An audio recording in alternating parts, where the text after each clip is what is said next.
Tim, how's your sex life? Everything working downstairs? I'm fine. I'm very passionate. I feel it. If anyone feels it more than me, then they must be hurting. Are Chelsea a better club than City? No. You wrote in your CV that you can read and write. Can you do anything else? Because that's not really that impressive, Louis.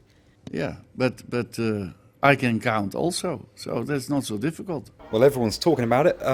Wayne, do you often host these mass orgies in your own home? Yeah, I said it's a private.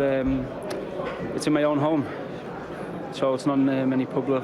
Although it's got out, but it's what friends do. They mess around in the house, and unfortunately, it's made the front page of the newspaper. So let's just deal with that. Have you talked to Alan Pardew about how to avoid relegation? What's the point?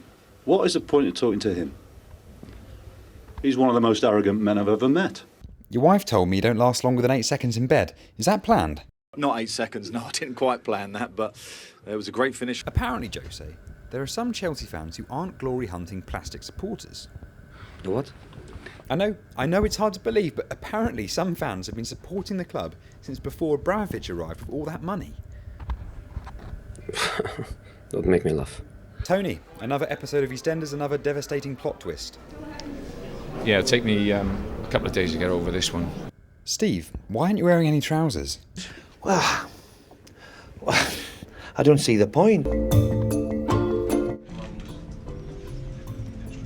Oh, what a by the way, you've got to see that. Oh, wow, you're never going to see anything like it again. Wait till you see this.